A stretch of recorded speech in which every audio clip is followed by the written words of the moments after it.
appears the United States Parole Commission that... Oh, man. Yeah. Put the bunny back in the box. I knew you was a punk, and I was right. You been playing us all along. You a free man.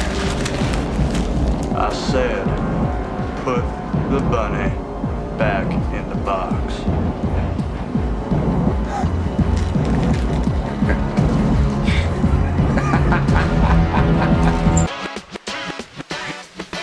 It's Two Dads, One Movie.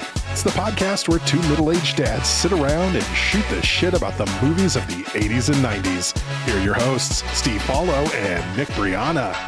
Hello, everybody.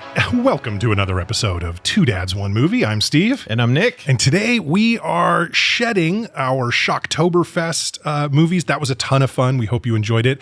But it's a new month. It is. It's November. It's Cagevember. And today we are going to watch one of the kind of core 90s Nicolas Cage movies. We watched Con Air, and this is going to be so much fun. I just want to say in general, real quick off the top, when I came up with the idea of doing a podcast like this, I asked Nick to join me, and he was so gracious to say yes. One of the first ideas I had was I want to do a marathon of Nicolas Cage movies. Yeah, because Cage is so synonymous with the way that Hollywood was wacky in the 90s. Really crazy plots and premises. Every single action movie had to have two big stars. We see this in almost every action movie in the 90s, especially the mid-90s. Got to have two. Nicolas Cage was one of those two in several movies. We'll get into that. But also, just because I want to point it out for lore, again, eventually, if this podcast ever actually gets big, people will know that this is where some of this came from. I was inspired to do that by the TV show Cougar Town. Now, this is a deep cut of Bill Lawrence 2000s comedies, post-Scrubs, pre-Ted Lasso comedies. But in that movie, one of the characters and his friends, they're nerds, they do a Emilio Estevez Festivez and watch a bunch of Emilio Estevez movies together. And it was oh, I like that. But Nicolas Cage is so much cooler than Emilio Estevez. Let's do Nick Cage on that.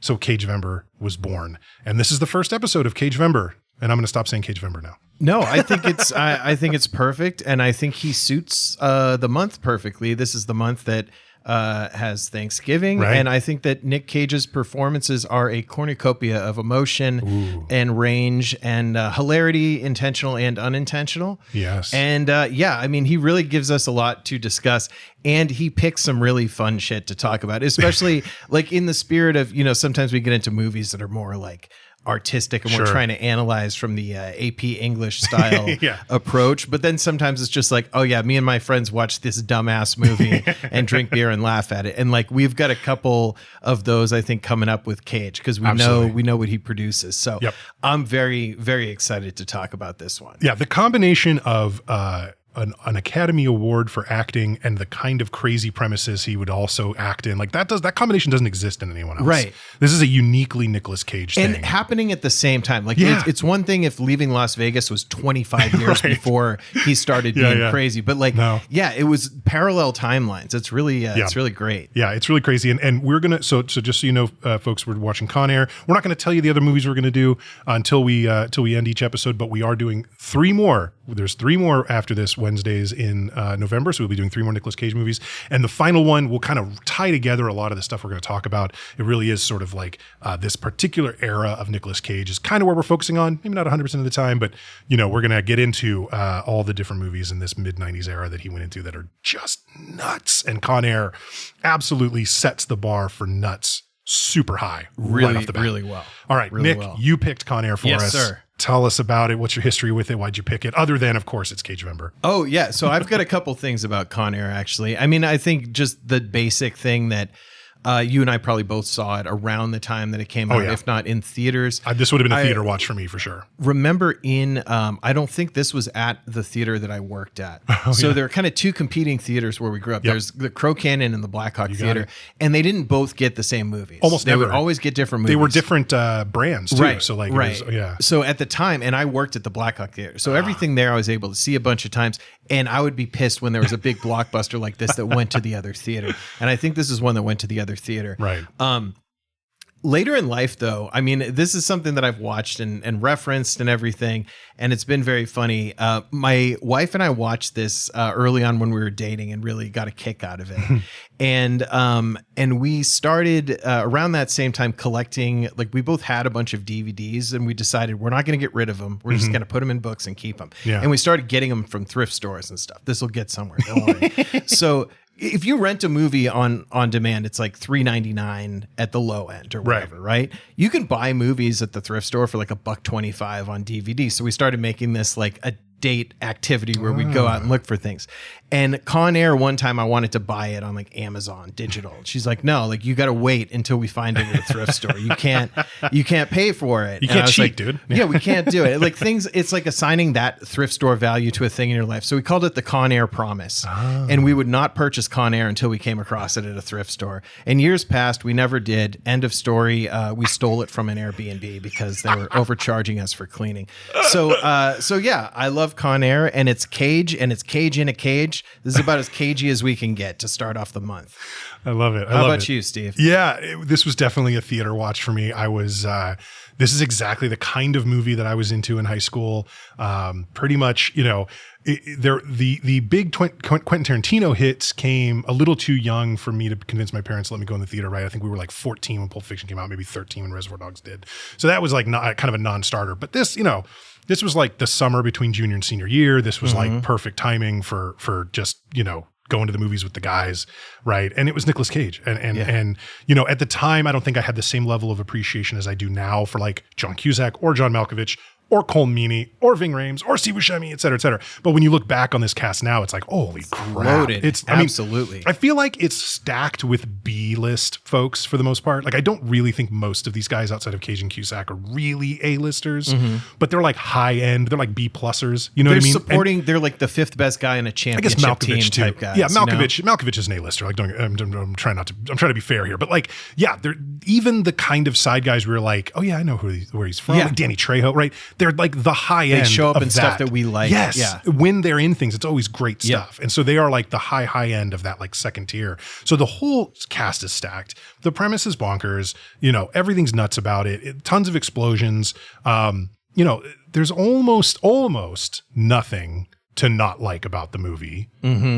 I'm looking at you, Trisha Yearwood. Get the fuck out of my ears. Get out of my ears. I tried listening to other earworm songs over the last few days to wash it out of your ears. Out of my ears, and nothing worked. Not even Bob Cajun by the Tragically Hip, which always gets stuck in my head, and that didn't work, and I'm very upset. Shall we move on to the facts? Yeah, let's move on to the facts. Sorry, Trisha Yearwood. Yeah. No offense to you personally. No, personal but offense. We don't like your song or your work. Personal offense to Trisha Yearwood. Thank you so much. Okay. All right. The movie Con Air debuted on June 6th, 1997 with an R rating and a running time of 115 minutes. Directed by Simon West and written by Scott Rosenberg. The film stars lots of people we just mentioned, but primarily Nicolas Cage, John Cusack, and John Malkovich. Scores 59% on Rotten Tomatoes, which unfortunately is 1 percentage point lower than the like fresh threshold, the threshold as it were. So just a little bit of a rotten score there. 6.9 IMDb. Nice. And we get a thumbs up from Roger Ebert. No rating from Mr. Gene Siskel. This movie came out as his health was really deteriorating and he did not actually appear on the episode of Siskel and Ebert at the movies with Roger Ebert to do this movie. So we don't get a thumbs up or down from Gene Siskel. R.I.P. Gene. Imagine being so messed up that your job is to give a thumbs up or a thumbs down and you have Colin's sick. You can't do it. Cancer's a bitch. Yeah. Dude, like, I got real. thumb cancer from using this thing too much. All right. Awards. Not a lot of wins, a couple, but a few I really want to mention. A few nominations very much worth mentioning. This movie was nominated, I love this, for 2 Oscars. I'll say it again because I know you think you misheard me. This movie was nominated for 2 Oscars. Now that the shock has washed over you, we'll dial it back a second. I'll point out it was for Best Sound, which always seems to be action movies, right? Yeah, that's a regular action movie. It's like that's the visual more effects and sound. And complicated work. We've seen a couple sound editing Oscar wins in action movies, that kind of thing. But the second one is for the song, Best Original Song, How Do I Live, performed by Trisha Yearwood, but the songwriter was Diane Warren, so she was nominated for that. The movie was also nominated for a Grammy that year, that song, as Best Song specifically written for a movie or television show. And then the wins that the film received. At the Blockbuster Entertainment Awards in 1998, and we got to remember, like, this was the height of Blockbuster's power in the entertainment industry. Both Nicolas Cage and John Cusack won awards. Cage for favorite actor in a lead role, and then Cusack for favorite actor in a supporting role. That's how we list those. So Cage and Cusack with some Blockbuster awards that year. And then the 1998 Razzie Awards gave Con Air, and I quote, the award for worst reckless disregard for human life and public property, which has to be the best possible Razzie to win. Yeah, that's an amazing sounds award. Like not a bad award. No. That's an honor. That is absolutely makes the movie so much better. That's what we were going for. Yes, we landed a massive cargo plane on the strip specifically to have disregard for human life and public property. Thank you so much. So it worked out great. You mean everybody. Instructional airline safety movie Con Air wasn't? Exactly. All right, on a $75 million budget, which actually in retrospect seems pretty modest, given the amount star of power and the explosions and the destruction. It pulled in $224 million, just shy of 3 times what it cost. So that is, if not like a true blockbuster, it's certainly a hit movie. It made a ton of money. It's a success. There's no kind of arguing that Con Air did its job in the box office. That's right.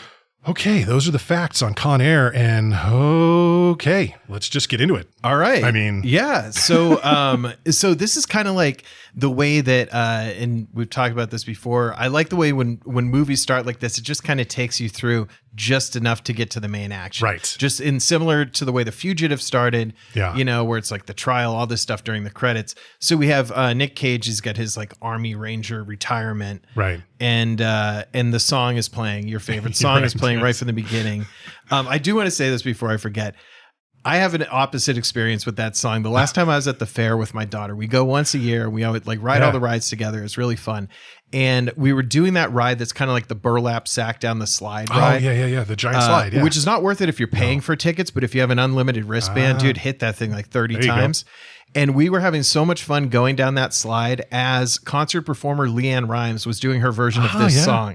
So I was like, this may be like the last time I'll be going down this slide with my kid as the LeAnn Rimes song plays, That's not sweet. too bad. Not the Trisha Yearwood version. So maybe it's not quite as much of a torture to I actually would probably wager, I would guess actually that LeAnn Rimes had actual more success with the song than Trisha Yearwood did. Yes. I think. I honestly think that's possible because she was a huge hit for LeAnn Rimes. Yeah. Anyway, so okay, back to the story. So Cameron Poe, Nicolas Cage, he's retired from the Army Rangers, and you great service to your country, and now you go out into the world. Like you don't need any cooling off time. You're probably your temperament is fine. Why don't you just go hang out with everyone?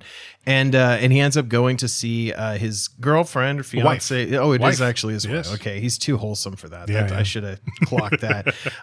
And she's a bartender at this bar that's kind of like a rowdy country bar. And he's like, "Oh, I'm here to be super romantic without considering maybe taking you to a different location first."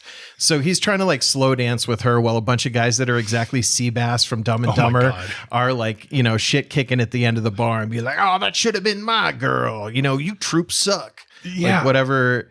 Which, okay, we got to unpack a few things here. Let's start unpacking. Yeah, you set up that is the opening.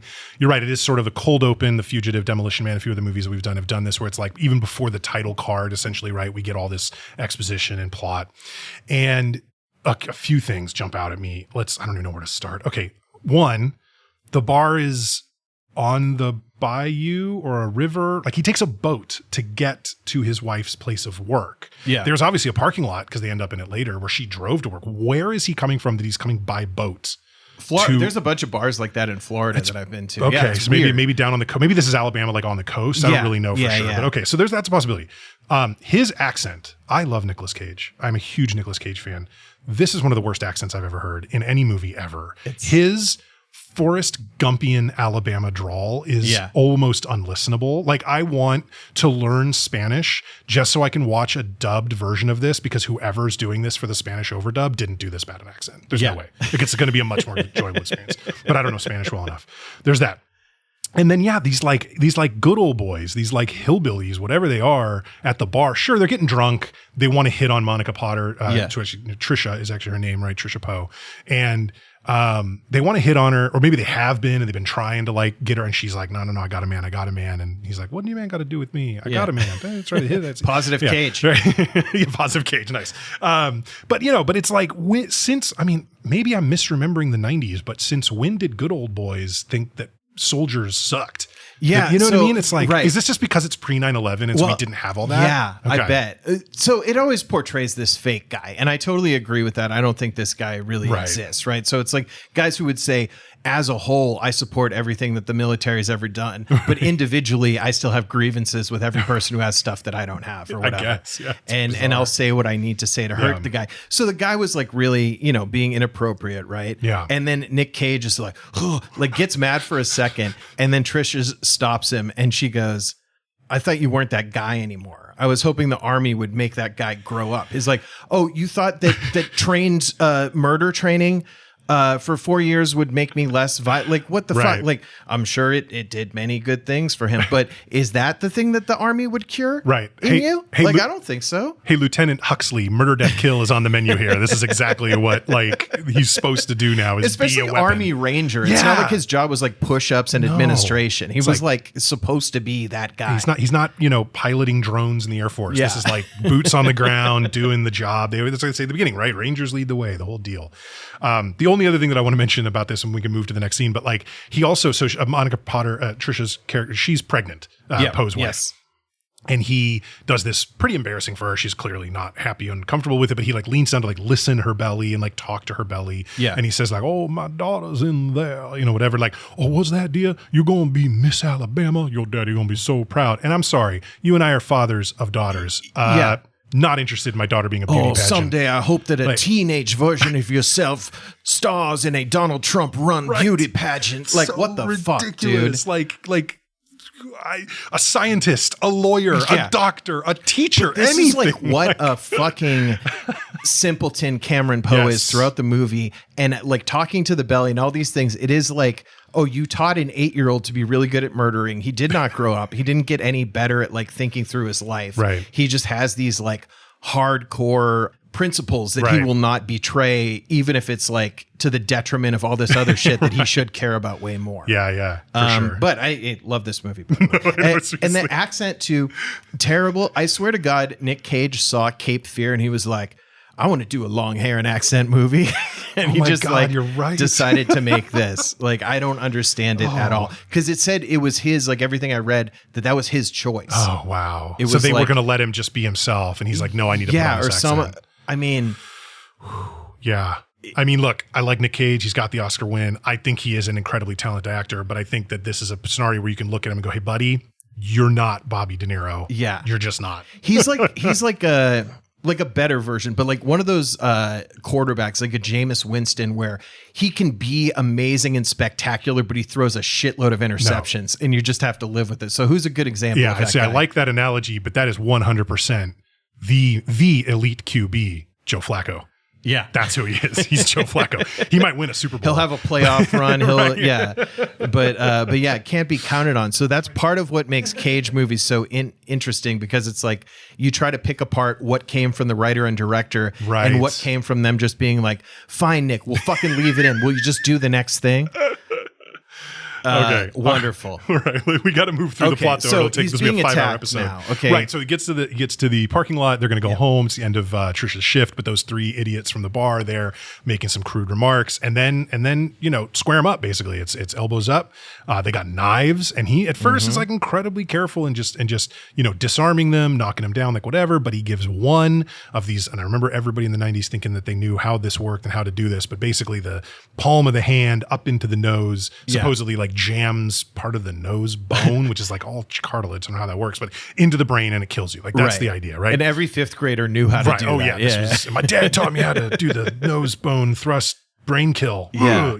So 3-on-1 fight. Yeah. And he ends up killing this guy, but the switchblade drops to the ground, and his friends, before they run off, grab the knife and run away. And it doesn't really talk about it, but it's like, okay, that's how there wasn't better evidence that it was self-defense. It's almost like they didn't take his word or Monica's word or anybody else's, that there were 3 men and a knife. And so all it looked like is there's Poe and this one guy and he's dead and that's it. And Poe doesn't have a scratch on him. Right. So it's like, and it's raining. So there's no forensics there. That's all true. But it's like, there's an eyewitness. Like, why? And then it's like, oh, but he's his wife. Yeah. But it's not like she can't testify. And she's sober. She's credible. She's been working there all night, and he's like as credible as you could get. You'd think, think. I'm sure he's probably sober too. Law, I bet if he took a breath, he probably didn't have a single drink at that bar. Yeah. But anyway, so he is again. This is before the title card, still, folks. Yep. But so we see him talk to his lawyer, who basically tells him, "Hey, man, take a plea deal. If you don't," he's like, "I didn't do it. I'm not guilty. I want to go to trial." Which, if he'd gone to trial, he goes home free. Oh yeah, 100%. No jury convicts this Army Ranger of this when all the facts come out. So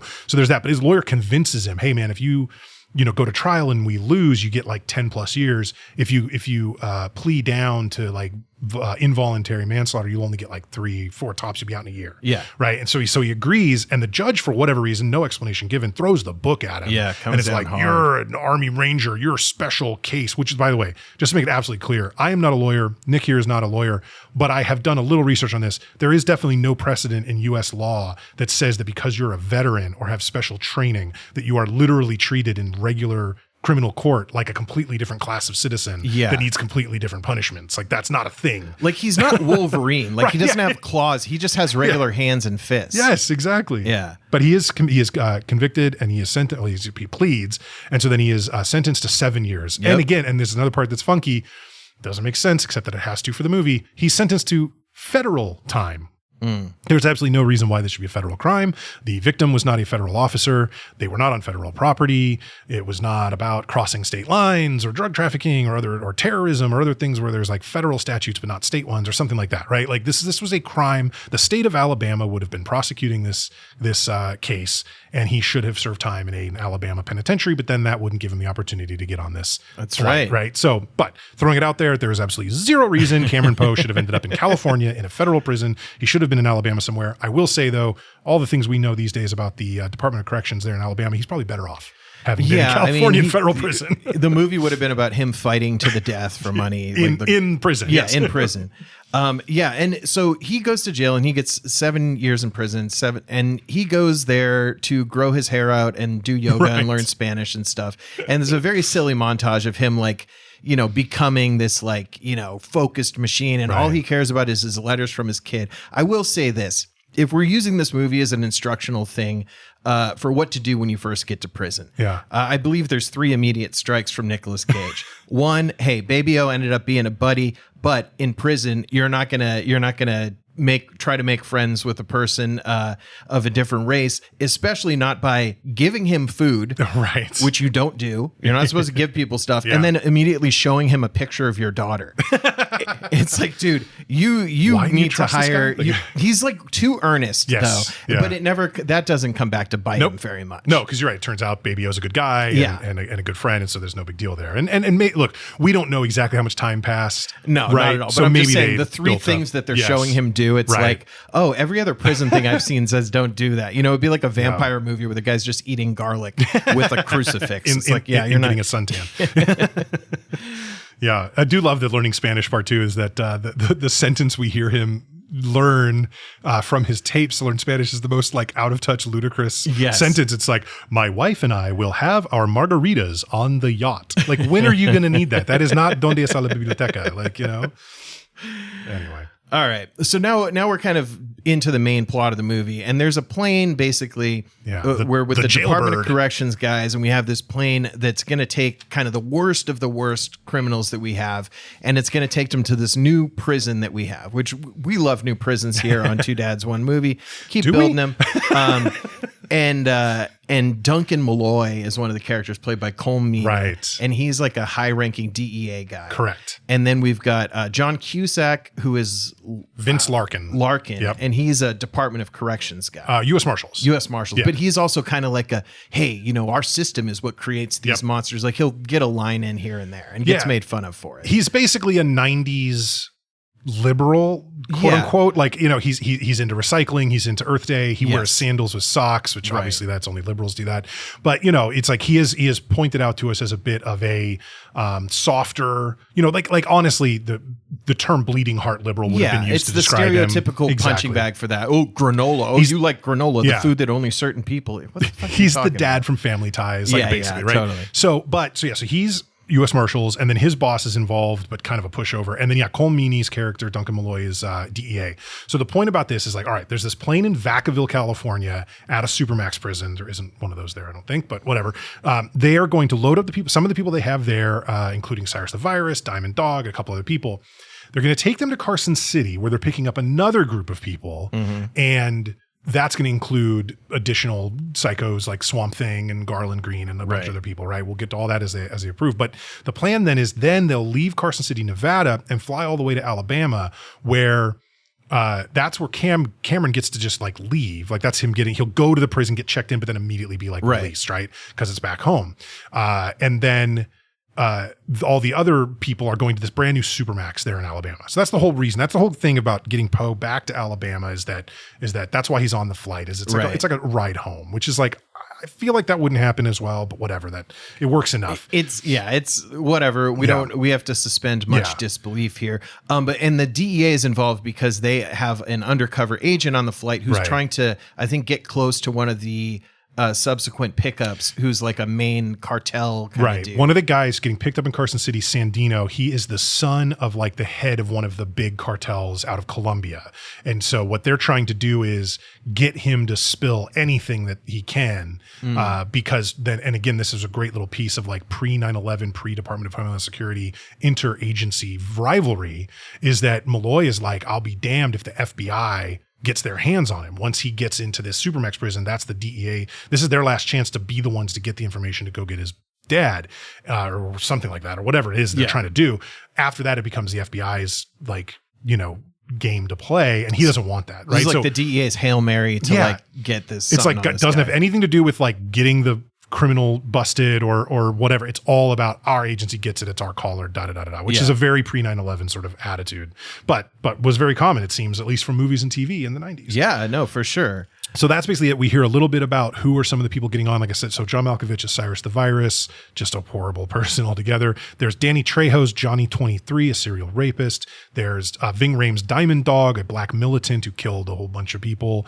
And then a handful of other guys, a guy named Billy Bedlam. Yeah, Billy Bedlam is there. And he's, again, he's like crazy murderer. Yeah. Cyrus actually, I think, was in jail, hadn't killed anyone outside of prison, but then killed 17 people or something in prison. Gave some crazy number of people and like he escaped killed in 3 times or something. Like, so he's just, and these are all the people. Great scene though. Yeah. I love this type of scene in this kind of movie where it's just running through like the dossier and you're learning all the guys. And then finally when Cameron Poe steps off the bus to get onto the plane and the breeze hits his hair and the sun hits his face at the right angle, and we get these few seconds of him just like looking so satisfied to have the sun be hitting his face, is another Nick Cage, like so fucking funny. And only would have come from him. Like that moment wouldn't have been as memorable coming from like Stallone getting off the plane and being like, "Oh, I haven't seen that thing in years." Right. Really, really funny.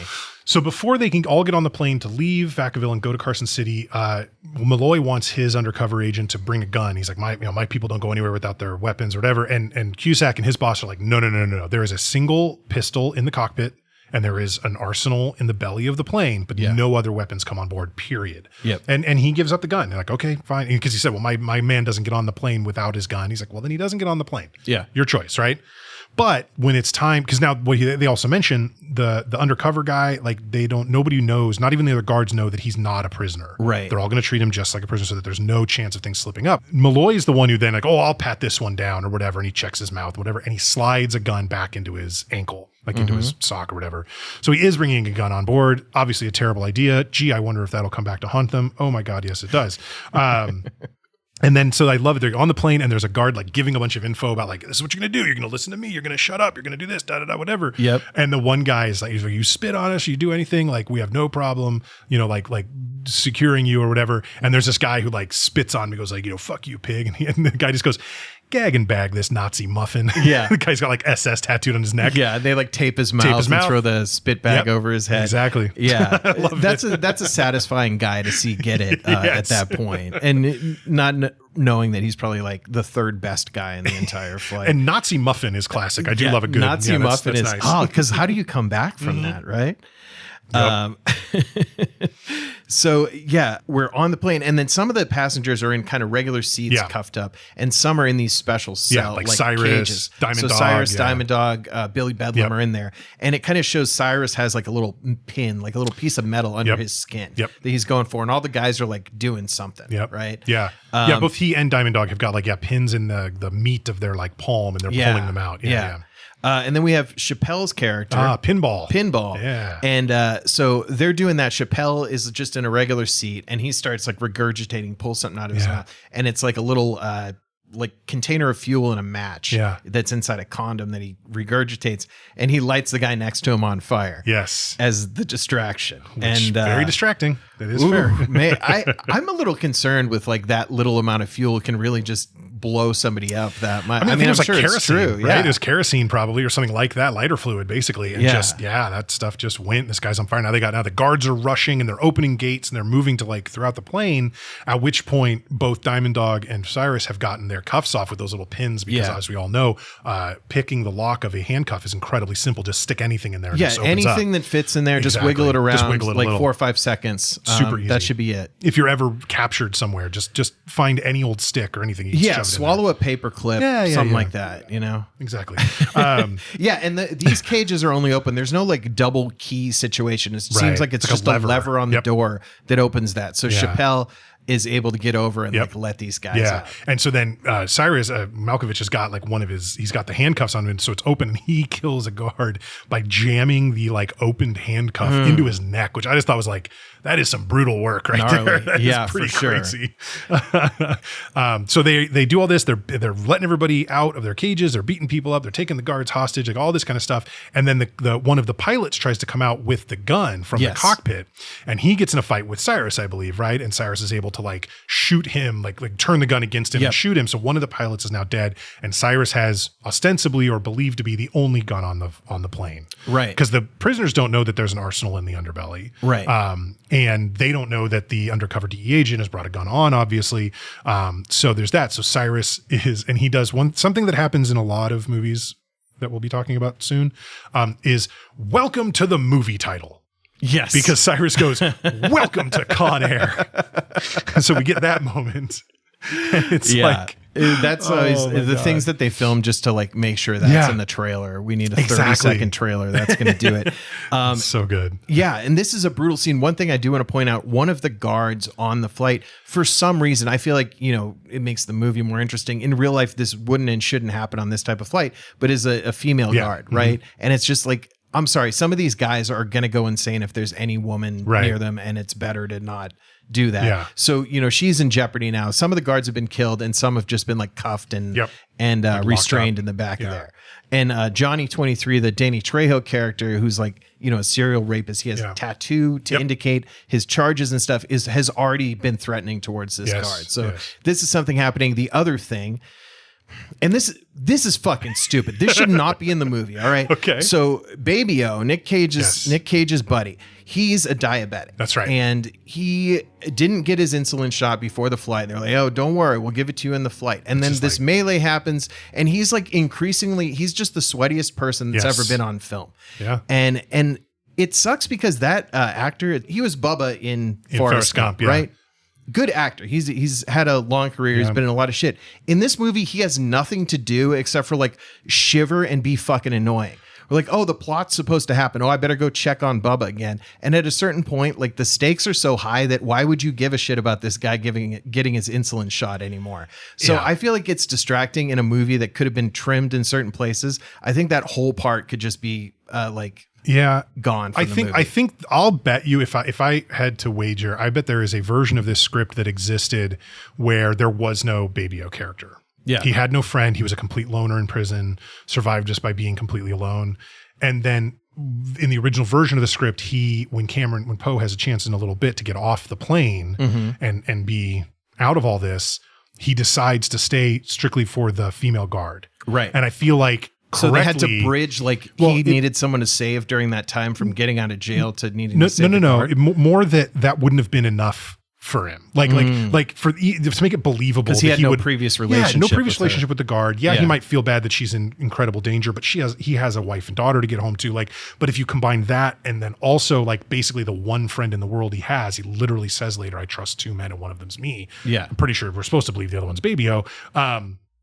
The idea was that would be enough to keep him there. So we had to have this character who is very vulnerable, very, unable to like take care of himself, is not going to be able to defend himself, not going to be able to take care of himself because he's going into, basically spending half the movie going into insulin shock, like we went without any insulin. And so I think that's why it's there. I agree with you that it like feels like it doesn't really work necessarily, but like when they're flashing back to it later, it's like, oh, we're past this. Like this could have gotten us to a point, and maybe he got the shot and got him off the plane, or to have him die even. Yeah, like have him get shot by Cyrus or somebody, and then that gives Poe even more impetus to like now get revenge. Maybe that would have been more interesting than continuing to have Baby-O like for so long, be almost dying for the entire thing. All right, this was a beef that I had with it, but yeah. So basically, so Cyrus has a gun, and as Pinball is letting the DEA agent, who doesn't know is a DEA agent, free from his restraints, that guy pulls his gun and puts it to Pinball's head and goes, "Cyrus, DEA freeze," basically, which is like, dude, read the room. You are not in control here. Yeah. But he's basically like whatever, and he goes, "I'm gonna kill this guy," and Cyrus is like, "You think I give a crap about a crackhead or whatever?" He's like, "Do whatever you want." And then there's a little like struggle, and they're able to basically like Pinball's able to like duck, and then Cyrus is able to shoot the DEA agent. So they kill him, and they get a second gun. So now there's two guns, and I love it. Pinball's got the gun, the second one, the one the DEA agent has, and he goes up to Cyrus and goes, "Hey, Cyrus, man, you didn't mean what you said, did you, about that?" And he goes, "Let me have that gun." And he hands me a gun. "Hell yes, I meant it." Yeah, it's really good. I love that. Hell yes, I meant it. And Cameron Poe intervened during this scene for some reason. That's right. He'd go up to the DEA agent, and he's like, "You're in a situation you can't control. You know that, right?" So like, he wasn't really instructing him on how to help. He was just kind of like, he's like, "Yeah, I have a fucking internal monologue. I know what's going on here. I don't need it in an idiot's voice too. I am well aware of how fucked I am. Thank you very much. I'm trying to find a way out of this." Yeah, that's right. Because that's how he got distracted. Basically, was Poe kind of like tried to talk to him, and then another guy snuck up on him and actually got shot. Yeah, that's when Pinball gets away. Cyrus shoots the cop. So this leg of the flight is not very long. No, because it's only Vacaville to Carson City, Nevada. Very short. So they're coming up to the point, and we find out that 6 men are supposed to get off the plane. Correct. As part of this transfer. And basically 3 of the guys that are supposed to get off are dead. Mm-hmm. The Nazi guy, like various guys that got shot. So we need 3 volunteers to get off, and they have to be white guys. Right, because that's what they're expecting. Because that's what they check nothing else other than white or black. Like, I guess that's probably on their sheet. I don't know. Yeah, I'm sure race is on there, whatever, but they don't even, when they get to the point where they're actually swapping people, they don't seem to do anything looking at these guys whatsoever. They don't check their mouths, or they're all bagged and gagged, so they're just walking them on to the next bus or whatever. I don't think it would have mattered until hours later, potential, as they're being like processed.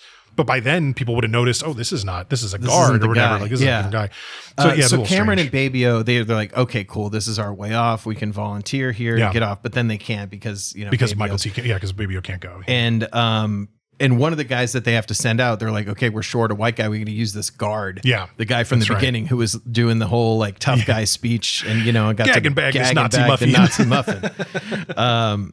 So they do this prisoner exchange, and there's a sandstorm going on at the time too. So it's very like unclear what's happening. They're loading some guys on. And at the same time, we have the John Cusack character who's kind of like investigating. I don't know why they're looking in Cyrus's cell, or maybe they're just doing a cell inspection after he's left, like a standard inspection of a cell that you would do. That's a good question. The guard kind of discovers this like, chalkiness in the brick, and there's this fake brick, and he finds all the shit, which includes like a blueprint for an airplane and all this, a book a thing that says Con Air by Cyrus the Virus. That's written like Kevin McAllister's fucking burglary plan. And a copy of the Anarchist Cookbook and a couple other things. Which you wouldn't rip the cover off if you had as like a piece of contraband. Like have it say, Peter Rabbit or something like that. I also love this real quick, the concept of like this hidey hole that Cyrus supposedly made for himself.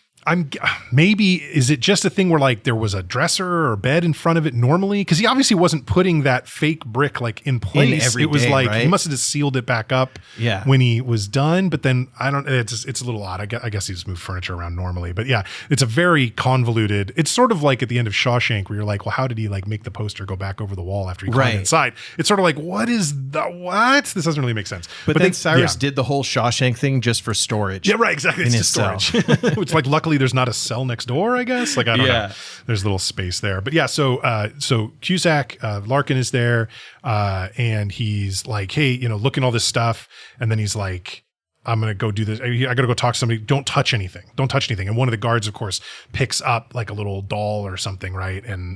Starts messing with it, right? Something, yeah. And it was it a doll? No, it was a box that said "Do not open." Yes. And he opens it, and I love a very Hollywood movie thing of you see a couple of liquids start to bubble and mix, and then it's like, and it just explodes. So they know like Cyrus was planning something. He had a blueprint of the plane somehow. Like there's all this stuff. They basically know that at this point that there's been trouble on the flight. Yeah. But they're not positive that there's been an issue until after they land. So they land and they're doing all this prisoner transfer. A guy getting on is Swamp Thing, MC Gainey. Love that actor. Great him. Love him so much. And he apparently is a pilot. So he gets to come on and fly the plane. And there's like all these other people going on. And then there's a last second addition that nobody planned for. And Garland Green, or as I like to call him, Timu Hannibal Lecter, gets pulled onto the flight, played by Steve Buscemi. And he gets pulled on. He's got an even more crazy getup on a hand cart basically than even Lecter had. But yeah, like he gets to come on the flight and it's Steve Buscemi and all they say is like he killed 31 people. I mean, some astronomical it's crazy, number, right? We don't really hear anything even about why he just did apparently. So and they're handling him like they handle the velociraptors in Jurassic Park. Like they're doing some serious like distancing from this guy. And so at the same time as they're stopped, they anticipate the future problem of there's a transponder in the plane. Right. And we have to get rid of it. Yes. So they send Pinball, Chappelle's character. It was actually his suggestion. Yeah. This sponder is trans. I got to get it off the plane. There's a transponder on the plane. I got to get rid of it. So he goes and he goes to stick it in another plane that's in one of the hangars there. And he ends Uncle up kind of Bob's like Scenic Tours. Yeah. And he ends up kind of like hitting on a woman there. So he gets delayed a bit getting back. And so now there's kind of this convolution or this culmination of several things happening where the authorities have now realized there is a problem. That it is not, that the plane is not in their control. They start sending people to the airfield to try to stop them. But everybody getting on the plane, including Swamp Thing who's flying it, realizes that that's happening. So they all rush back onto the plane to start getting it up into the air. Well, Pinball hears the sound of the plane starting up and he rushes out to go chase it down, but the plane's already going. He actually ends up getting run over by some landing gear and kind of sucked up into the plane, into the landing gear. Poor guy. Yeah, rough go of it there. And one of the things that Poe was able to do, so as they were putting the fake prisoners off the plane, the guy who was the guard who had been gagged and bagged. Oh, yeah. Cameron Poe had taken the tape recorder from the DEA agent and shoved it in that guy's like jacket. So he's like, good. As soon as they take these guys off, they're going to respectfully pat them down. They're going to find this and we're going to be good. And instead, he gets off on the plane and this guy's struggling. And the prison guard, being as empathetic, says, shut the fuck up, and just starts hitting him with his stick, and it breaks the tape recorder. And anyway, so they've made a discovery. So this is happening, just to your point, as the plane's about to take off, the ground is realizing, oh shit. And then there's some communication that the guards who are offloading the prisoners are not guards, they're prisoners. So Malkovich gets to shoot a guy in the head. Oh, that's right, because they send a guy over to be like, hey, just slow him down, just delay him. He goes, hey, wanted to talk about da-da-da. And then they go, So that poor guy, whoever he was. So they talk about shooting the plane down. They're going to chase the plane. Oh, we got the transponder. We know where it is. So they send up some Apache helicopters, basically, or whatever they are, to go take down the plane. And Malloy and for some reason Larkin, John Cusack's boss, go there. Yeah. And they chase him down. But he's kind of like, I don't like, even Larkin's kind of like, that doesn't sound right. Like, why are they heading to Arizona? This seems so strange. Yeah. Because that's the transponder. Now this Uncle Bob's Scenic Tours flight has actually taken off and they're able to track what they think is the Con Air transponder. So they're going to go and try to shoot it down. Meanwhile, Con Air is in the air. And Billy Bedlam doesn't really believe Cameron Poe's story. When he stayed on board, we know it was because he wanted to protect the guard and Baby-O, but he had to give them a story. And he said, I got 15 years left. Like, I want that sweet taste of freedom, da-da-da. And Billy says, hey, if you had 15 years, you would have been on A Block or whatever. Yeah. That's where I was. I don't remember seeing you. And he's like, well, that's funny. There were 160 prisoners there. I didn't see you either, kind of thing. But Billy doesn't buy it. You get the sense Billy Bedlam. As he shouldn't. Yeah. You get the sense he's the kind of guy that probably knew every fucking thing that went on in that cell block, right? Yeah.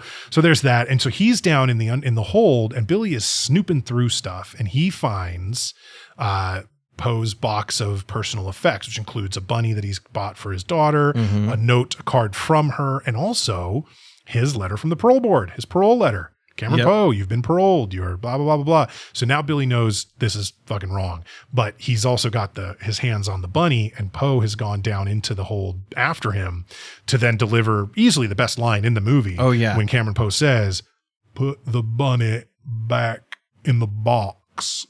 Really good. I can't tell if I'm doing a Forrest Gump impression or a Cameron Poe impression, but either way. I can't tell if Nick Cage was doing a Forrest Gump impression. So, but they fight, and it's actually an interesting fight because they're ducked down. I was thinking that too, right? You can't stand up. Yeah. They're both pretty tall guys, and they're having to crouch and fight. So there's a lot of like grappling and sort of whatever. Ironically, it reminded me of Being John Malkovich. Yeah. With like the mini, right, the little mini rooms. Yeah. And some oh, we skipped something though. Oh, yes. Before that, going down there, Ving Rhames, Diamond Dog goes down with Poe. They're looking for something, and they find. Oh no, that's right. The Swamp Thing tells them, "Hey, the landing gear won't go all the way up. Right, we're not going fast enough because the landing gear's down." They find Pinball stuck in it, and they got to shove him down, basically, just like drop him through the thing so the thing can close. But in the meantime, with Diamond Dog's back turned, Poe is able to write a note on his white shirt, Pinball shirt, that says like Vince Larkin.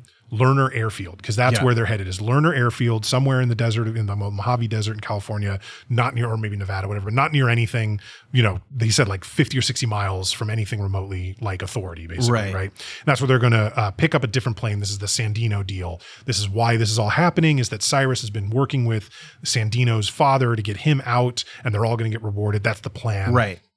So they have to go to this place, Lerner Airfield. So Poe has written that on Pinball's shirt, dropped him down. He falls. I think they're flying over Fresno at the time, I believe. Fresno. And the guy drops, Pinball does, onto a car in the middle of an intersection. Kind of a funny thing, like the passenger of the car, the car had just been pooped on. And then the wife's like, "Oh, bird poop, that's good luck." Yeah, and then the body crashes through. So kind of a cool effect there. Yeah. So very important for the plot. And the reason that Poe knew to write Vince Larkin's name is when he was in the cockpit earlier, he had overheard the radio chatter. That's right. He knew like who to send it to. Yeah. Good point. So Billy Bedlam he discovered Poe, and he's outie now. So Poe stashed his body. So he should have thrown him through the hole. But maybe the landing gear came up as soon as it was unclogged. Yeah, as soon as Pinball came out, the landing gear went up, the plane started flying better. You wouldn't have been able, I don't think, to open it again from there. Or that would have caused a bunch of suspicion and like, what the hell happened, right? So he does kind of stash him behind some boxes where he's sure to smell great. But yeah, so now Poe goes back up, and he's sitting with Baby-O, who's not doing great. He's, he needs his insulin. He's not getting it. He's not doing great. But they're looking over at Garland Green. I love this line. Baby-O goes, "What's wrong with him?" And Poe says, "My first thought would be a lot." Yes.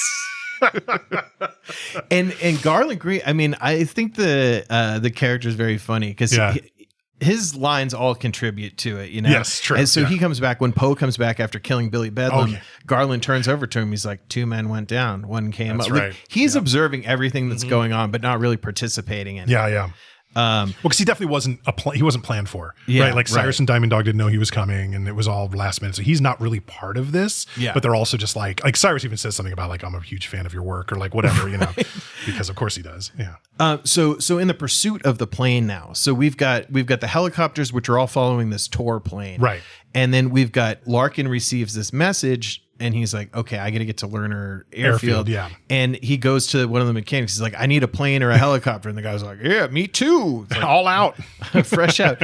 So he's like, "Oh, you got a fast car. You could drive there." So this is a great scene where Larkin runs out, and he's got like a VW Golf or something like that. Yeah, like some hatchback VW. Dirty as shit. Looks terrible. Running on biodiesel. Yeah.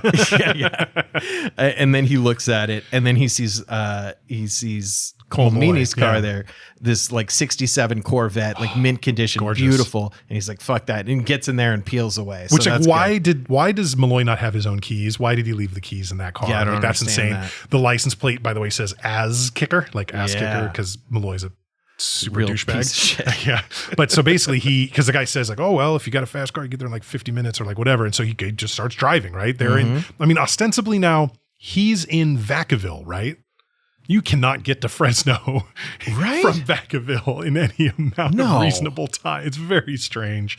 But also at some point in here, Trisha has been flown from Alabama to California because Larkin met with her to talk about, like, I think your husband is like stayed on board when he didn't need to. Maybe you can help me understand why. And she's like, well, I don't know either, but he's always trying to help people or whatever, right? Yeah. Just so they give an idea that Larkin now thinks, I think if I has can an get hold of ally this on guy, board. right? I think if I get hold of this guy, we can maybe make something happen. And so there's that. As they're about to land in this airfield, which is a really cool setting, this Yes. like good abandoned like airplane junkyard, like Yes. cool shit there. And Garland, Buscemi is getting into Poe's head, with everything. And you could tell just Poe cannot deal. He's a guy that would like storm out of a counseling session like 5 minutes in, he just can't examine himself that much. But then he starts being like, say, psychotic lunatic, please leave me alone. It's my daughter's birthday. It's like, don't talk about that shit. What is wrong with you? Do not give the crazy man personal information. Seriously. That is again, same thing that Clarice Starling was told. Don't tell him anything personal. This is Timu Hannibal Lecter, but it's basically Hannibal Lecter. Don't tell him anything. No. Cameron, stop it. The key under my mat is not for you. It's from my wife. So do not use it to enter my house. Like, Jesus Christ, dude. I will also mention as we're just getting to Lerner Airfield, I want to notice this when it happens, but the price of gas, the price of gas, 103 for regular, Okay. I think 107 or something, or 106 for premium. That was for the 89 octane. Yeah, $1.03, man. That is wild. Love to see it. But yeah, so they are coming into Lerner Airfield. They do not have enough gas. Like, they're running out of gas. They just need to get down to the ground basically. And and Swamp Thing tells them like, this is not gonna be a soft landing. We're going to do our best. Right. But as they're even trying to land, they have an additional problem where a tiny little jet or little prop plane is also landing basically on the same runway from the opposite angle. And so Swamp Thing, which I thought this was amazing. Here's my thought. They're leaving that plane there in their plan. Yeah. They're leaving Con Air, the plane at Lerner Airfield. They're taking a plane with Sandino's men to leave the country, to go to Colombia. So why do they give a crap either about that man in that little prop jet or the condition of their own plane? Why wouldn't they just stay on the ground and crash right through it? But they don't. He pulls up to go kind of over the plane that's coming, ends up having to go back down, and then starts crashing through stuff because now there's not enough runway. And the classic, they even do this in the Star Tours attraction at Disneyland, almost hitting the propane tank, right? Yes. As you come Like to a 1 stop, inch like, away. just so close. We almost all blew up, The Have to have that. the guy flying that plane, it showed him flying the plane. He's trying to radio into the tower. He's like, hey, I'm landing, make sure it's safe. And there's like the dash can full of crushed beer cans so on great. his plane. And at the same time, Larkin is there, That's right. He's stashed the Corvette in a little garage, and he goes up to the tower and he hears this call coming in, and he sees that the dispatcher has been killed. shot. Yeah. So, probably Sandino's Sandino, people? I think is what it is. Yeah. Whatever, the cartel guys. Yes. So yeah, very funny. But yeah, he could have exploded that plane and gone through it based on what we see later on. Yeah, absolutely. When he's just going through like a line of SUVs that are just exploding on sides of him. It's like shit. Yeah, the Plane would have been indestructible fine. nature of the plane, the fact that he did anything to avoid that little tiny prop plane is really insane in retrospect. Really, really funny. Okay, so we are here now. So there's a couple things happening. So they're offloading the plane. They think we're going to get a ride with the cartel guys. We don't need this plane anymore. And Diamond Dog's like, cool, I can't wait to kill these prison guards. Right. And he brings them out. He's about to execute them. And with some quick thinking, Cameron Poe's like, oh, that's the only leverage we have. Right. How well do you know this Sandino guy? And it's like, he's making That's good fair. points. Actually pretty savvy of him for the first time in this That's movie, true. right? That's true. It really is a very like high level intelligence sort of play. Like he knows what will convince this guy. that's right. Yeah. He's not trying to appeal to morality or anything like that. No. No. We know that wouldn't work.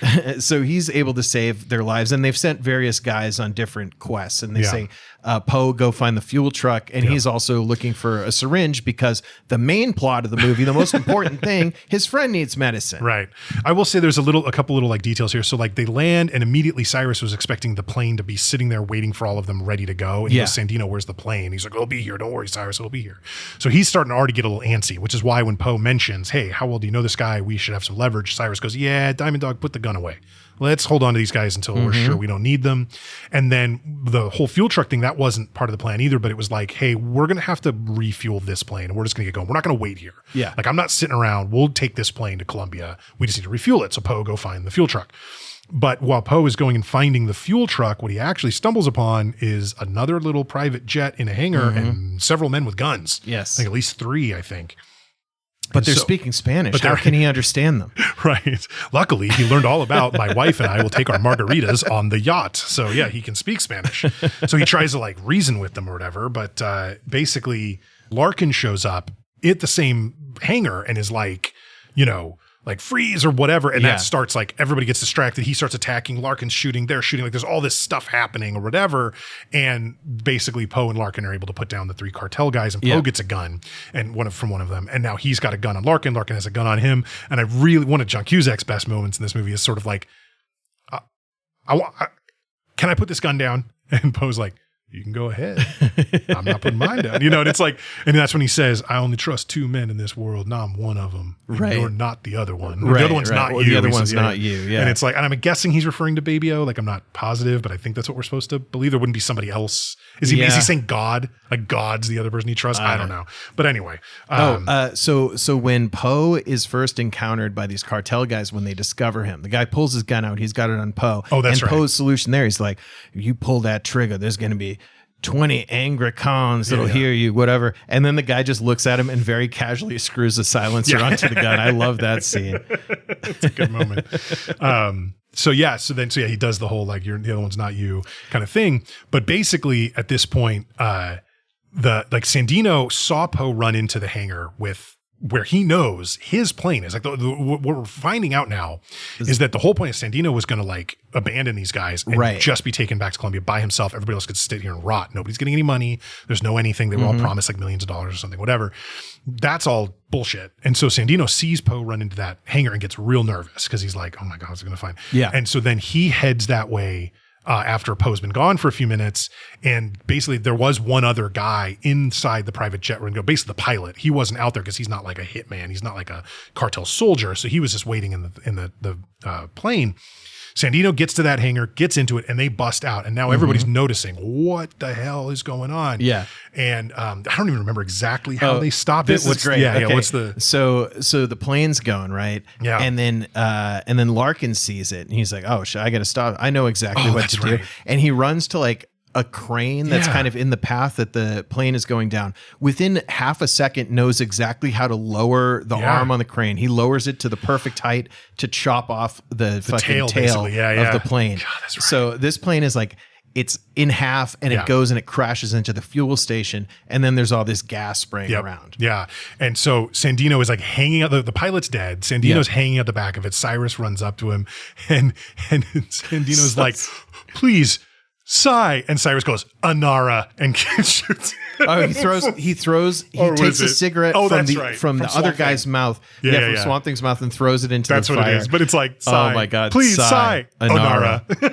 It's so dumb. That's one of those things though, that this movie, it's like, thank you for going there. Oh yeah. Like, no, it's great. I'm it's glad so it's dumb, that though. stupid. I'm glad it's that yes, dumb. I agree actually. I think we missed one little thing. It'll become more important in a moment, but at some point while all these guys are trying to dig the plane out and whatever, Garland wanders off and the most tense, and I remember from the first time watching this movie, the most tense piece of this movie is that he sits down and starts chatting with this dirty little, maybe 6 or 7 year old girl playing with dolls, sitting in an empty, dry swimming pool. Yeah. Right. And she's like doing like a tea party with her dolls and invites him to join him. And all we know of this guy is that he's an absolute lunatic psychotic who's killed 30 plus people. Right. And I'm like immediately thinking, oh my God, they're going to kill this little girl. He's going to kill this little girl or worse. Like, I don't know, but oh my God. Or take her or something, whatever. Right, bring her with.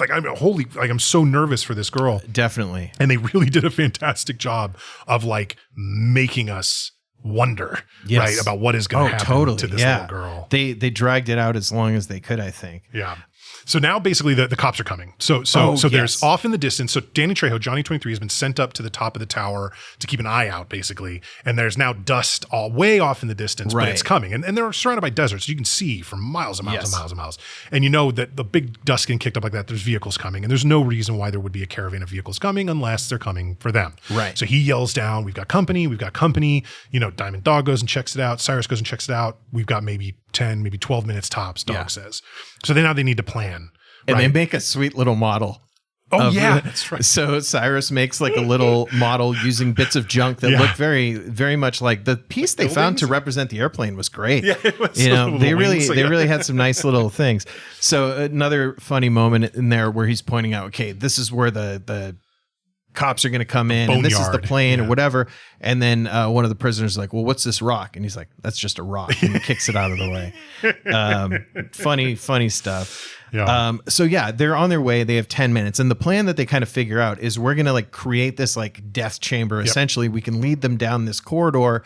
And, you know, we have gas, we have all kinds of weapons because in the belly of the plane, there was this arsenal. So now they have access to that. And they found it right away, which like maybe they did know it was there. Although if they knew it was there, why would, no, I think they just went looking for stuff. They were digging through other like, shit. Yeah, they were pulling digging through sunglasses things. And all this other stuff. So they find this like arsenal. It's got grenade launchers, shotguns, rifles, machine guns, like all kinds of stuff. And so they all fill up. Yeah, they're going to try to destroy the front vehicle or disable or destroy the front vehicle in the caravan, then the rear vehicle in the caravan, and that will trap everybody in the boneyard. And you got to love when the only way to get to a place is to drive through something called the boneyard. This is literally the part of the Pride Lands that the fucking lions don't control, for God's sake. Like, this is like the darkness touches, whatever. But they got to go, the cops have to come through the boneyard. So they're going to pincer attack them, whatever, little killing fields right there. And this, like, that's basically what happens. They all hide. The cops show up. It's like cops and army and all kinds. I mean, it's like military fatigues and stuff. It's so like many National guys. Guards. I don't know what it is, but it's a bunch of dudes, a bunch of trucks.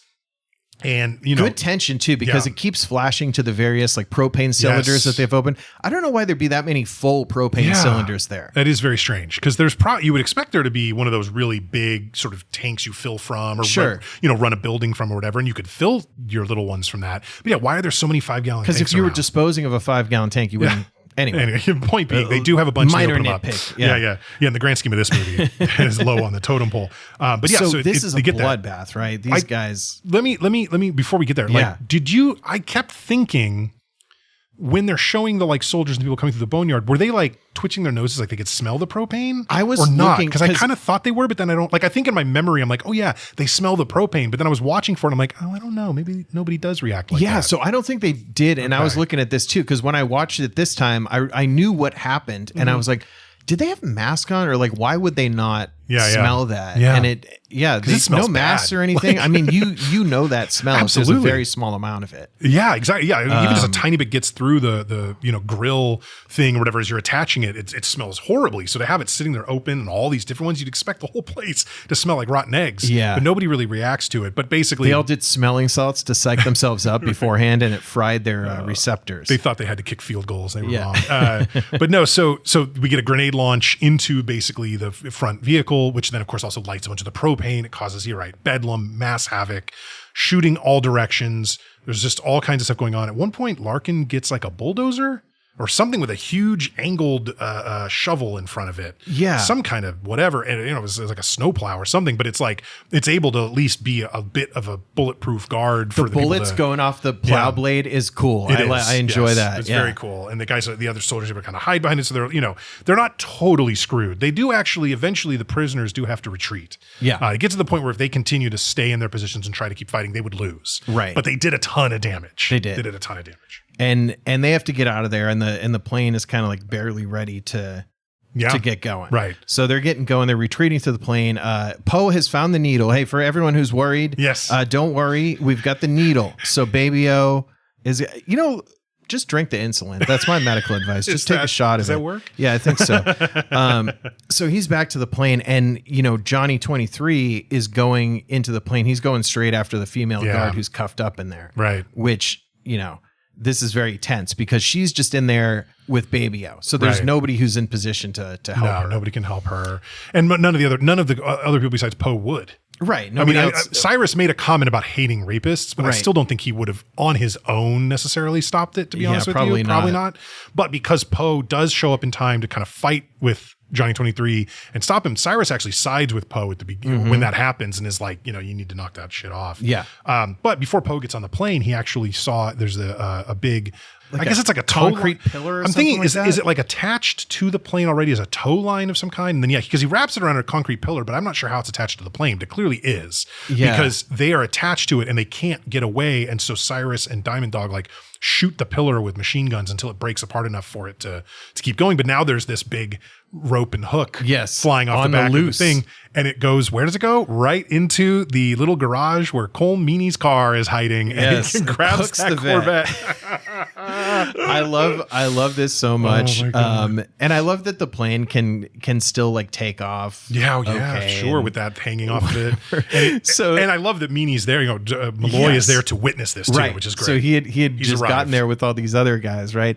And the plane's flying away and it's towing the car behind it. And they're looking at it out like the cargo door in the plane.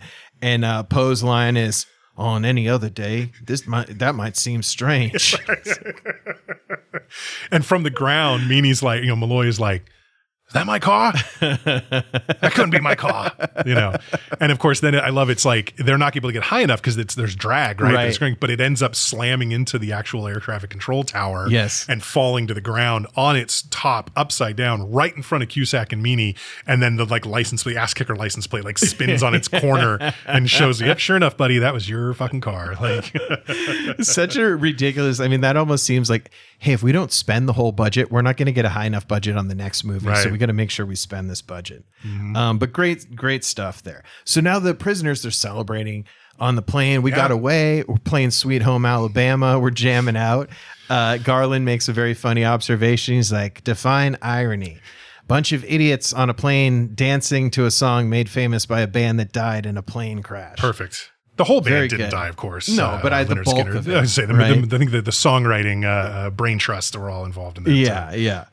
So let's see. So the other thing is that Cyrus is kind of putting the pieces together. Yeah. He's Because like, somebody attached. how the did they know thing. we were going to be here? Right. Why No, that's was a good there point, yeah. something hooked up to the plane? You Yep. know, all these things can't be a coincidence. Like there's too many of them. There's must be some kind of mole inside here. Yeah. And I'm going to kill the guard, the female guard. Well, I'm going to if- threaten because somebody's been protecting her too. Yeah, right. So I'm going to threaten her. threaten and to that'll kill her, you and know, that'll bring him out. exactly. And so it's very tense for like half a second. And then Baby O's just like, it was me. Yeah, you dumb motherfuckers. You thought I had diabetes. It was me the whole time. And then he gets shot immediately. So, hey, remember when you were feeling healthy in this movie and ready to help the second your insulin kicks in? And Poe's excuse, like after he volunteered for it, Poe's like, hey, don't listen to him, man. The insulin's got him crazy. Is that what Is that a insulin? thing? I don't think that's a thing. If you're a type 1 diabetic that takes insulin shots, maybe you could write us at the show at 2dads1movie.com and let us know, is that a thing? Because it doesn't seem like a thing, but neither Nick or I are diabetic, so I'm not sure. But yeah, you could let us know. Oh my God. So yeah, so then a couple of things I want to mention. So as they took off from Lerner and they're back in the air, we do see that little girl that Garland Green was with, like Yes. wave goodbye. And so it's like, okay, cool. He didn't do anything to her. She's not like with them. Like she's Yep. safe and fine. I was very, very happy that they Totally. did that. Totally. Like, it That's like relieves- one favor this movie did for us. Exactly. Yeah. So there's that. But back up in the air, Diamond Dog is going through more of the personal effects of people's stuff, and he finds Poe the card that Casey, Poe's daughter, wrote to him. Right. Now, it doesn't say his name on it because, of course, it wouldn't, right? She wouldn't write a letter or a note or a crayon card to Cameron Poe. It would just be to Daddy. And it's like, my dad, my day, today's my 7th birthday. My daddy, I'm going to meet my daddy on my birthday or whatever the heck it was, right? Yeah. But they bring that up and it's like, I Hey, think has anyone on this plane been talking about how it's their daughter's birthday? there is that. But like that was, I think, what kind of pushed Cyrus to choose to like actually like, okay, now like somebody here is screwing with us. I think that was a lead up to that. But basically they're now in a position where they don't have enough fuel to get much anywhere. There is, I know there's a fight on the plane and Poe gets a hold of a gun. right? Yeah. So because there's a lot of chaos. I'm trying to like remember exactly how this happens. There's a bit of a standoff here, and Cyrus even has his classic line where he's holding up the bunny, which Poe has bought for his daughter. Make a move, and the bunny gets it. He's like holding the gun to its head. But at this point, the helicopter squad has caught up with this. That's plane, right. So Cyrus, his attention is elsewhere because he's getting shot at by the helicopter. He's shooting at him and stuff. That's right. And Poe is trying to get to the cockpit. Right. He's so singularly focused. He's raging to the cockpit. He like kills a guy with a glass bottle or something. And then he storms ahead. He gets shot in the arm and does not react. Does not flinch. No flinch. To the point that they probably had to film that with like CGI after the fact because the actor would have reacted to a squib in some way and they couldn't risk any of it. Yeah. So he's got a gun and he's like making his way up to the cockpit. But it's like not much he can do there because he can't fly the plane. But he's able to like shut the levers for the different gates and stuff that makes it harder for Cyrus to get to him. He's able to lock the cockpit door. Now it's just him and Swamp Thing in the cockpit, and he's got a gun. He puts a gun to his head and says, put this plane down. And he contacts Larkin over the radio, and he's like, Larkin, I've got control of the plane, Larkin. And so he's like, okay, cool. There's McCarran Airport, right? It's right next to the Strip. If you've been to Vegas, you know. Yeah. The airport literally runs parallel to the Strip. Yeah. There it is. Go over and Swamp Thing's like, man, I don't have enough fuel to even get that far. We're taking it down on the Strip. And so sure enough, they start coming down and they land on Las Vegas Boulevard and just start, you know, like you said, the just blowing up cars. Blowing stuff up. And I was, so this was a fun thing I thought when we were watching that. I was going, I wonder how many of these casinos still exist. Oh yeah. And I wrote down a list of every casino we see in any shot as we're driving by. Circus, I believe, is still there in Vegas somehow. Yeah. But I believe the rest of these, literally all the rest of these, I think are all gone with maybe one more exception. The Sahara, the Riviera, El Rancho, the Stardust, the Flamingo, the Hard Rock. Maybe that one's still there. Hard Rock, I think, is still there. The Barbary Coast. R.I.P. Silver City, the Strat, which I know they blew up. The Oasis, Treasure Island, which might still be there, or if it maybe, I think it was rethemed into something else. And then the Sands. And the Sands is not there anymore, but that's the one that they actually crash into at the end is the Sands. Okay. So, and I did read that there was an actual demolition of one of those buildings that was happening. So they were able to do a lot with the crash sequence. It must have been the Sands. Right. Yeah. So so that's kind of cool to have this setting where they're like, oh yeah, we don't care what you do to it. Just in a month, we're going to explode it. So do it, go crazy. Perfect. So yeah, this crash sequence is very long. It's it's like 6-7 minutes. It's so crazy. It's like, how long does it take this plane to slow down? Yeah. Because it's not anyway. There's friction. There's ground and cars and overpass. And something's going to catch a wing. Pylons. It's going to get turned anyway. Yeah, it's pretty wild that it basically travels. I mean, look, I've given myself plantar fasciitis. I've walked so far down the Strip at times. Like that's a long street and there's lots of things in between. So if they're able to see out the window 14 different casinos, you've traveled a long way. That's a long distance. No, that totally. It's sliding right along like it's on ice or something. And I don't like seeing the Vegas Strip get destroyed, especially that era of the Vegas Strip. I would have loved to see McCarran Airport get destroyed because I never like it when I'm there. I always hate that place. Fuck that place. Yeah, this was like post family friendly Vegas, pre like international Vegas, where I think it is now. This was like a sweet spot. The mid to late 90s to early 2000s, the Hangover, deals Swingers, somewhere. There was a lot of like pop culture there. But like the first time I went to Vegas was like 92 with my family. We stayed at the MGM and went to the theme park. You know what I mean? That kind of thing. This was post that era. So the plane has come to a stop here, and we have different things happening as it's crashed. One thing is that Poe and Cyrus are facing off against each other, and it looks like Poe's kind of fucked, right? Right. Him and Cyrus are face to face, and then as part of the crash, a propeller like comes off the plane and perfectly like boomerangs through the side of it, and then right between them, which breaks up their like little interaction, and then saves the day there. Yeah, it actually makes perfect sense. As it turns out, the plane was manufactured in Australia, so the fact that it's a boomerang thing totally makes sense.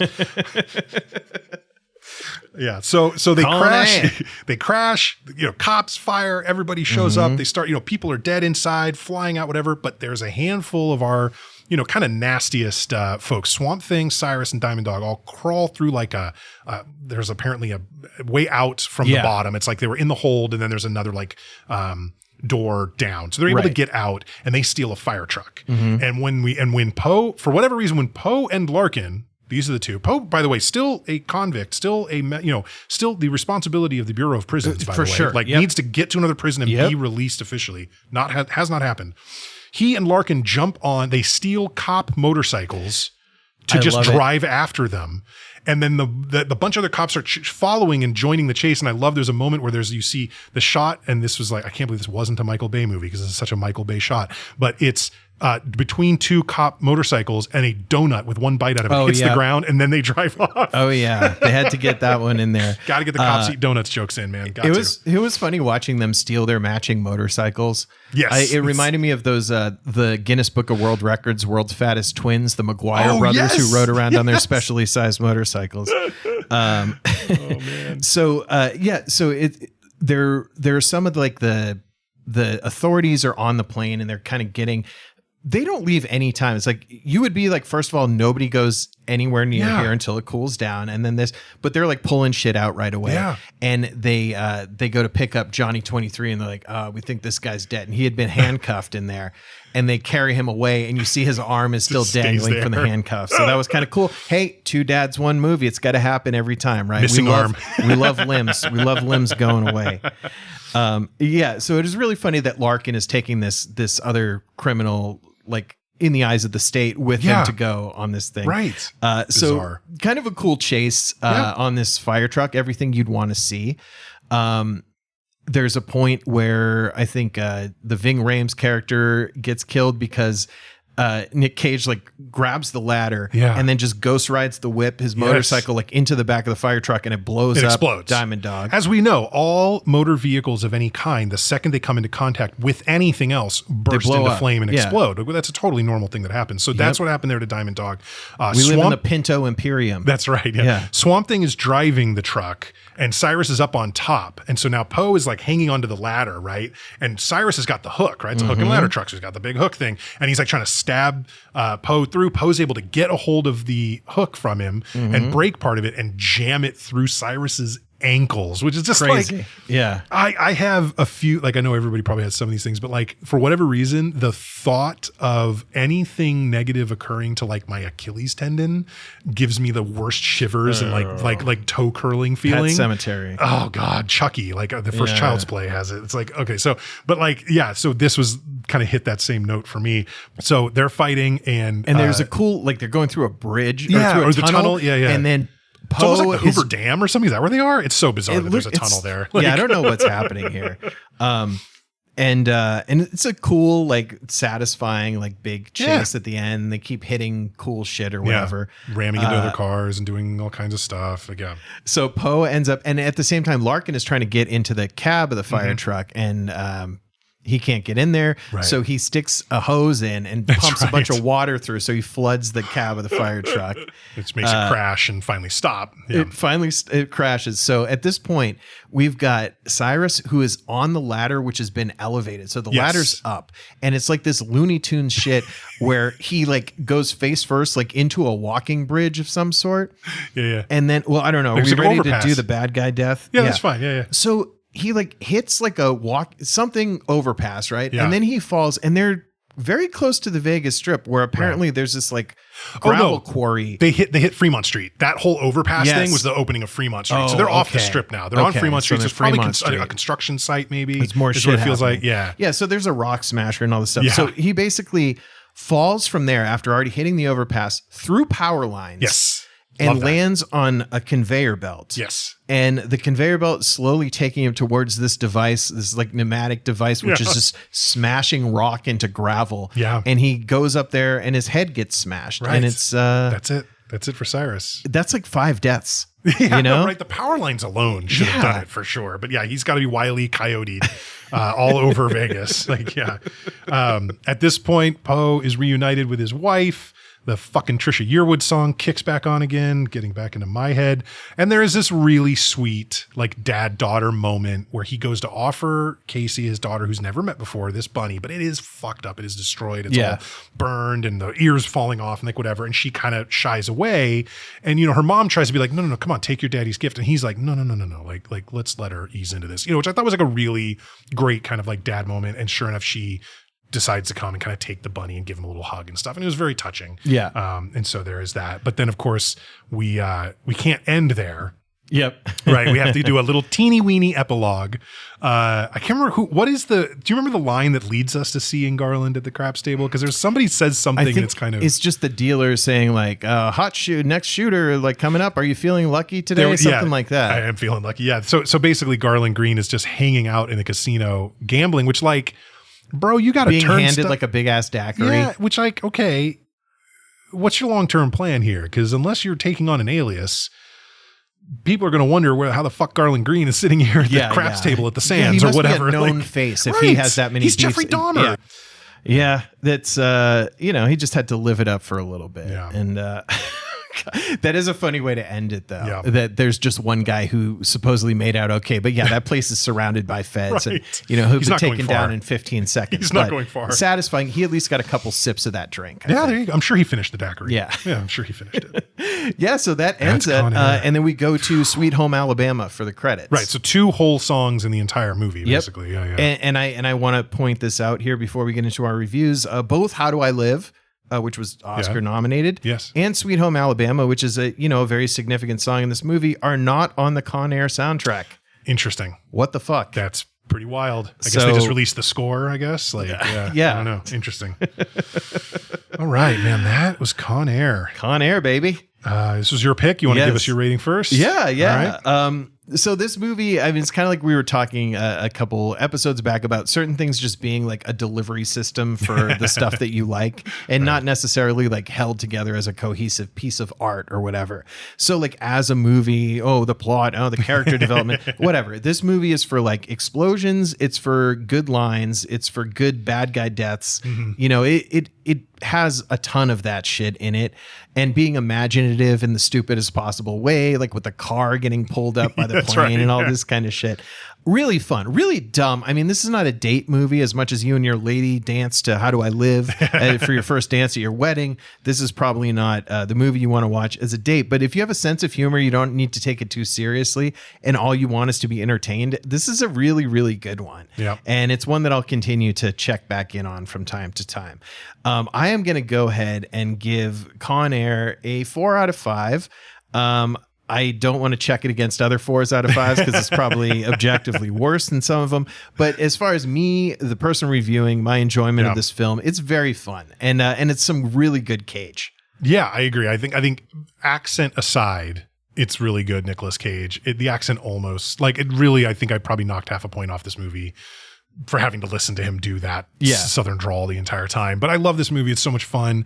It's a popcorn flick. The things that are wrong with it, like why is he in the federal prison system? Why would he, why is like Baby-O there with all the instances? There's all these little things you can kind of pick at, but like really it's a big budget, crazy mid-90s action movie. And there were so many at the time. I mean, like Broken Arrow and Face Off and, The Replacement Killers and like whatever. There's so many crazy action movies from that era.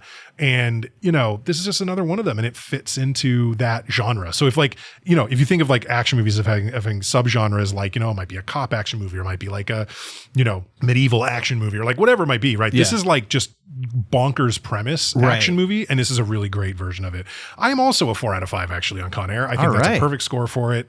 8 out of 10 from the two dads. I don't think there's anything wrong with giving 8 points to Con Air, even if it does put us significantly higher than like Rotten Tomatoes and IMDb. I think the Rotten Tomatoes audience score on this was like 75%. So that's actually kind of right where we're at. So it's kind of like, if it's for you, then you'll like it. Like if there's a store, I don't like anything in the store. Well, don't walk in that store. But if you like that kind of shit, like you're going to love this place, Exactly. And God damn it, Nick Cage. So we have some more Cage Vember coming up, Steve. What do we have next? We're going to continue on to on the Cage Vember theme. And we're going to go, actually, funny enough, 364 days before Con Air came out, Nicolas Cage was in another movie in the theaters. Okay. It starred also like very, bigger than Cusack, big star to do this movie. I love anything set in the San Francisco Bay Area. It's home.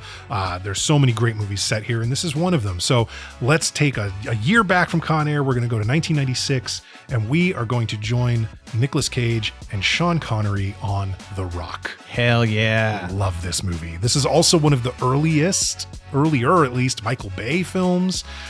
Very much his, I think Bad Boys was before this one, but like it really was kind of like an early Michael Bay, and his signature cinematographic style is everywhere in this movie. So that'll be a lot of fun to talk about. But yeah, we are going to go, we're going to watch The Rock, man. It's going to be awesome. Hell yeah. I can't wait, dude. That is some great Cage as well. And we have him in his regular accent again. So everyone will be happy about that. Yes. It's still interesting choices. And Yes. this is something that we'll have to get into because there's definitely parts of this that were, the script said that this is how it should go. And some of it might be Cage, but his character in The Rock, Stanley Goodspeed, never swears. It's a rated R movie and there's lots of cursing, but he never says a bad word. Good for him. So, all right, that about wraps it up. So if you like what you hear, and we hope you do, please consider heading over to Apple or Spotify and leaving us a 5-star review. It really helps new folks find the show. And tell your friends, tell your family. If you want to drop us a line, share your thoughts on an episode, tell us what we got wrong, or suggest a movie we should do next, you can do so at the show at 2dads1movie.com. That's the number 2 and the number 1. You can also follow us on Instagram at 2dads1movie. Once again, this has been Con Air, another episode of 2 Dads, 1 Movie. I'm Steve. And I'm Nick. Thank you so much for listening, and we'll catch you next week. Thanks, everyone.